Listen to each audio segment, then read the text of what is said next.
ആദരണീയരായ അധ്യാപകരെ, പ്രിയപ്പെട്ട കൂട്ടുകാരെ, എല്ലാവർക്കും നമസ്കാരം. ഇന്ന് നാം ഒരുമിച്ച് ആഘോഷിക്കുന്ന ദിനം നമ്മുടെ സ്വന്തം നാടായ കേരളത്തിൻ്റെ ജന്മദിനമാണ്.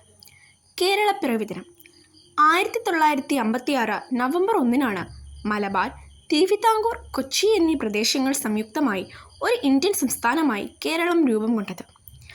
കേരളം എന്നത് പ്രകൃതിയുടെയും സംസ്കാരത്തിൻ്റെയും അടയാളമാണ്. നിലവിളിച്ച കാടുകളും പച്ചയായ വയലും സമ്പന്നമായ നദീ പ്രവാഹങ്ങളും കൂടാതെ വിശ്വശാന്തിക്ക് മാതൃകയാകുന്ന മതസൗഹാർദ്ദവും ഈ നാടിൻ്റെ പ്രത്യേകതകളാണ്. അറബിക്കടലിൻ്റെ തിരമാലകൾ മുതൽ പന്തലുള്ള കുന്നുകളും ആഴത്തിലുള്ള പുഴകളും വരെയുള്ള ഓരോ ഘടകങ്ങളും കേരളത്തെ ഒരു അത്ഭുതഭരിതമായ നാടായി മാറ്റുന്നു. ബോധവൽക്കരണത്തിൽ, വിദ്യാഭ്യാസത്തിൽ, ആരോഗ്യം തുടങ്ങിയ മേഖലകളിൽ കേരളം ഇന്ത്യക്ക് മാതൃകയാകുന്നു. കേരളത്തിൻ്റെ പൈതൃകവും കലയും സാഹിത്യവും ലോകത്തിൻ്റെ ഓരോ ഭാഗത്തും മലയാളിയെ പ്രതിനിധീകരിക്കുന്നു. വള്ളംകളി, ഓണപ്പാട്ടുകൾ, കഥകളി, മോഹിനിയാട്ടം, നാടോടിപ്പാട്ടുകൾ എല്ലാം മലയാളത്തിൻ്റെ സംസ്കാര സൗന്ദര്യമാണ്.